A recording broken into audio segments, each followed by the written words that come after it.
Okay, here's some more example problems with stoichiometry, or actually it's a set of problems that are all coming from the same chemical equation. So we have bleach, which is an aqueous solution of sodium hypochlorite. Okay, sodium hypochlorite is the ion ClO negative, and that's what this is here in this compound, sodium with hypochlorite. A bleach solution may be prepared when chlorine gas is bubbled through aqueous sodium hydroxide. So you have sodium hydroxide, which is a strong base dissolved in water.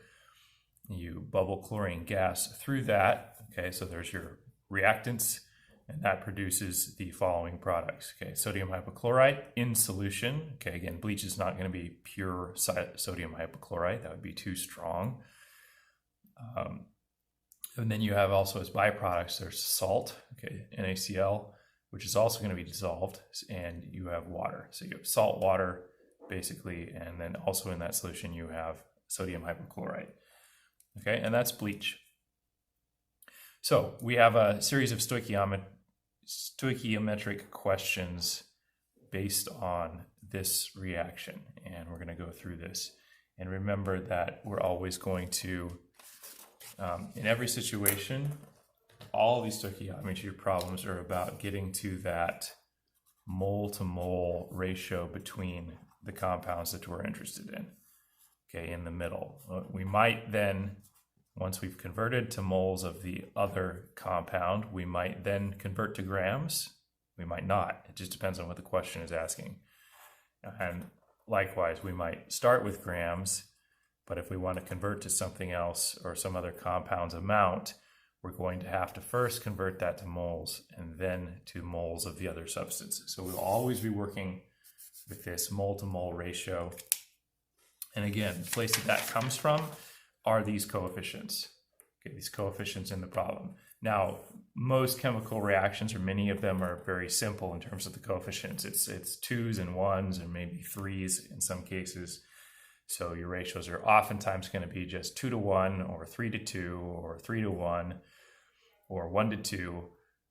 So they're simple ratios, but remember, if these were more complicated, okay, if we had larger coefficients on any of these compounds, it doesn't really change the process. Your ratios or your fractions that you use are just going to go from something relatively simple like 2 moles of water to 1 mole of oxygen, to maybe, depending on what the coefficients are, 9 to 4 or 9 to 2 or something. So you might get stranger ratios, but you still use them the exact same way. Okay, so as an all-unit conversion, when we start a problem, we write what's given to us, okay? And so what we're asked is how many moles of sodium hypochlorite will be produced from 5.73 moles of chlorine gas. So what we know we have, or the amount that we're certain of, is that we have 5.73 moles of chlorine gas bubbling through this sodium hydroxide. So we start with that amount.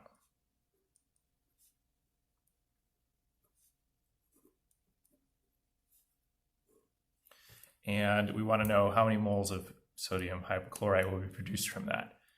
Okay, well, this is a very simple conversion. In fact, you could even do this one in your head. If we have 5.73 moles of the chlorine, and the ratio between the chlorine is 1 to 1 between the chlorine and the sodium hypochlorite, then that means I should have, for each mole of chlorine, I produce 1 mole of sodium hypochlorite. So if I have 5.73 moles of chlorine, I should produce 5.73 moles of sodium hypochlorite. Okay, but if you can't see that, or you can't reason in that way, you can still solve this simply by following the process. We are in moles already. Okay, we're here, and we want to convert to moles of another substance. So we just have one-step conversion in this case. So we just need that molar ratio between the chlorine and the sodium hypochlorite, which here is 1 to 1. So 1 mole of NaOCl is produced from 1 mole of chlorine gas. Okay, and we're already in the units that we wanted to find, moles of sodium hypochlorite. So this is very simple. There's actually really nothing to multiply here. 5.73 moles of chlorine gas is going to produce 5.73 moles of sodium hypochlorite also. Okay, the next question. How many moles of sodium hydroxide must react to produce 13.7 moles of salt, okay, sodium chloride? Okay, again, what we're given here is a product, not the reactant, but it doesn't matter. We can find how much reactant we needed to produce that much product just as easily as we can find how much will be produced from a certain amount of reactant. Okay, so here we had an amount of one of the reactants, and we found out how much product would be produced. Here we have a product, and we're going to find out how much reactant was needed to produce that much product. Okay, so we start with what we know, 13.7 moles of sodium chloride. Again, we always need, once we're in moles, we need this mole to mole conversion factor coming from the coefficients. Okay, and in this case, the ratio is 1 to 2. We have 1 mole of salt coming from 2 moles of sodium hydroxide. So 1 mole of sodium chloride comes from 2 moles of sodium hydroxide.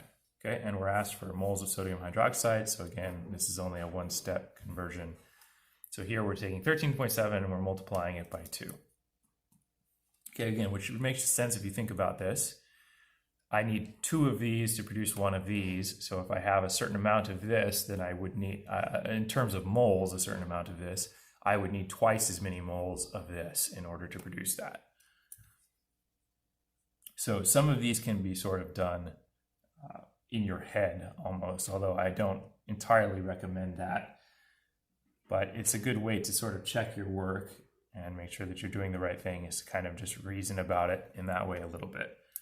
Okay, so 13.7 moles of sodium chloride will produce 27.4 moles of sodium, or will be produced by, 27.4 moles of sodium hydroxide. How many grams of H2O will be produced if 0.750 moles of sodium hydroxide react?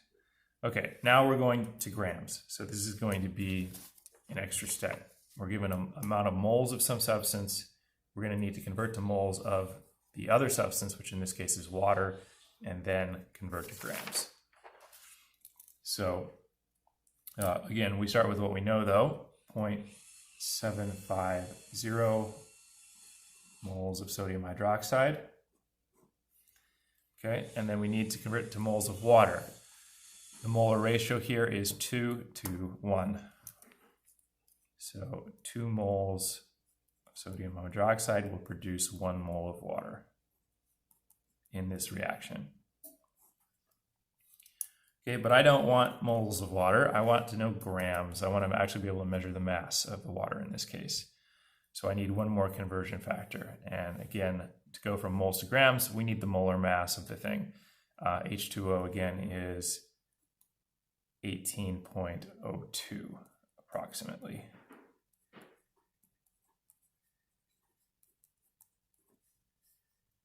Okay, and if you don't remember how to find the molar mass, I'll remind you once again, you just add the molar masses of all of the atomic components of the compound. So of every atom has its own atomic mass. You add those up, and then you stick the unit of grams on there, and you have the molar mass of the compound. So it's just simple addition, really. Okay, and again, all those are on your periodic table. All the atomic masses are given on your periodic table. Okay, so once we are here, we have the units that we want. We multiply across the top and then divide by 2 in this case. And this calculation is going to give us 6.76 grams of H2O. Okay, and we do follow the rules of significant digits, although these are theoretical problems, so technically we don't know whether these amounts are coming from measurements or whether we're just saying, well, theoretically, if you had this many moles, or theoretically, if you had this many grams of something, how much of something else would you get? Like, those wouldn't be measurements, and so you wouldn't technically be bound to the laws of significant digits or of following those rules. But we're going to go ahead and assume that this is real chemistry, that it's coming from real measurements, and so we're going to apply the rules of significant digits. Okay, and I have 3 significant digits here, so I'm going to keep 3 significant digits in my answer, and likewise in the previous 2 problems. Okay, just a couple more. How many grams of chlorine must react to produce 6.7 moles of salt? I should also point out here something that can sometimes be confusing. There's a difference between asking, when you have diatomic elements like this, between asking how many moles of chlorine as an element or as individual atoms and chlorine as a molecule. Okay, so here we're asking for moles of chlorine, the molecule chlorine gas, okay, which is Cl bonded to itself, Cl2. That's different, asking how many moles of chlorine versus asking like how many moles of chlorine atoms are in maybe the products here, okay, or are in one of the compounds. Like, there will be just as many atoms, of course, on both sides if the equation is balanced, but a mole of chlorine gas contains twice as many chlorine atoms as a mole of chlorine atoms. Okay, I hope that makes sense, because there are 2 for every particle here. There's 2 atoms in every particle, and a mole counts the number of particles. So there are actually 2 times 6.022 times 10 to the 23rd atoms of chlorine in a mole of chlorine. So be careful. A problem might ask you, how many atoms of chlorine are produced by this reaction, or how many atoms of oxygen are produced. And that's not the same thing as asking, how many particles of molecular oxygen or molecular chlorine are produced or are needed to react in something. So just be a little bit careful about that and keep your wits about you if you can run into that type of a situation. Okay, what we know here is we have 6.70 moles of sodium chloride.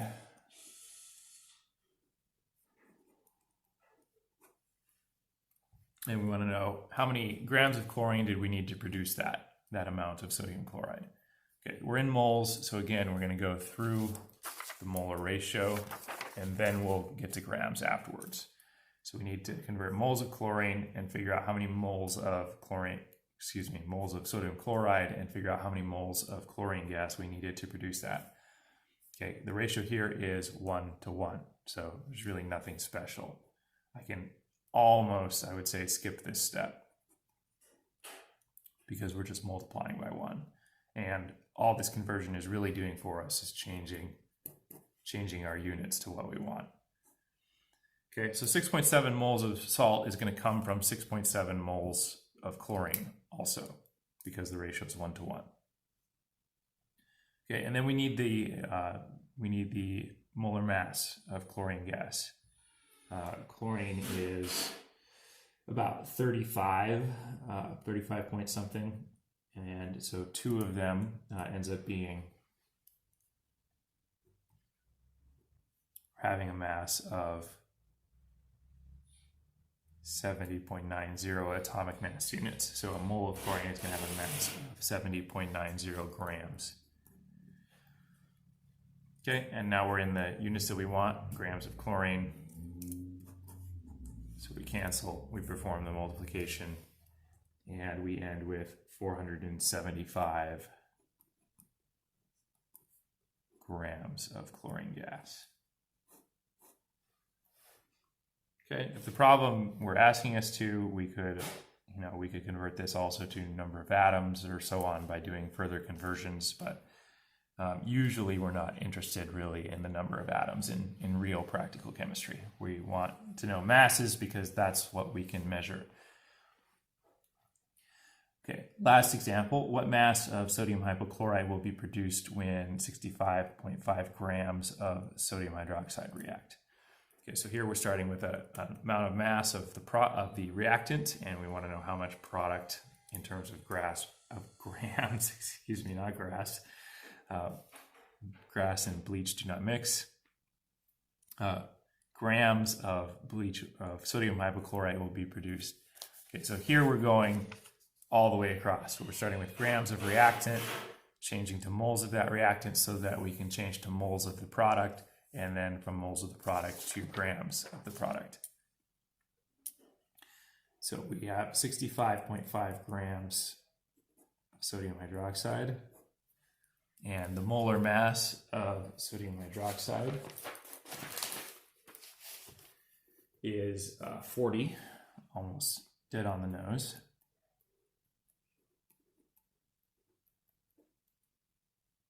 Per mole. Okay, and then we want to we'll know the number of moles of sodium hydroxide, and then we need to now use the molar ratio to find out how many moles of sodium hypochlorite that will imply. Okay, the ratio here is 2 to 1. So for every 2 moles of sodium hydroxide, I'm only going to get 1 mole of sodium hypochlorite.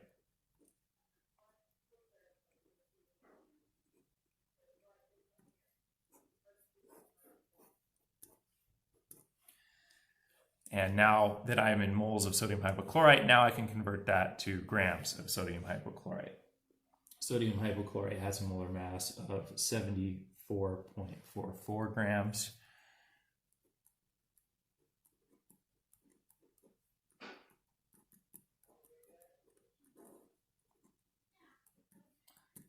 And so now I'm in the units that we want. We multiply, we divide by 40, we divide by 2. And it turns out that this will produce 60.9 grams of sodium hypochlorite. Okay, so here's an example of a real chemical process again that we can analyze, and we can use stoichiometry to discover how much product we might need to produce things. One other final point here before we end the video, and that is that in reality, even if we know the exact amount that we might need of something to produce some product, we're not necessarily going to only use that exact amount, because if our measurement is off a little bit, we might be short. We might not get as much product as we need. So usually at least one of the reactants is used in excess. Okay, and that is the technical term. So let's say so one of these 2 reactants I want to use up entirely. Like, I don't want any of it to be left. I want to use it as efficiently as possible. And let's just say that that's the sodium hydroxide here. So I have a bottle or something, a certain amount of sodium hydroxide, and I want that to be completely used up. And I want to produce as much sodium hypochlorite as I can from that. So I want to use all of it. Well, the way that I can be sure that I use all of it is to continue to supply more and more chlorine gas until this is completely reacted. Okay, if I just keep pumping in chlorine, eventually all that chlorine is going to react with this, and it's going to consume all of this, and it's going to cause it to undergo a chemical change and become sodium hypochlorite. Okay, as long as I keep supplying chlorine, I'll use all of this up, and then I'll have a certain amount, which is determined by this, not by the amount of chlorine that I added.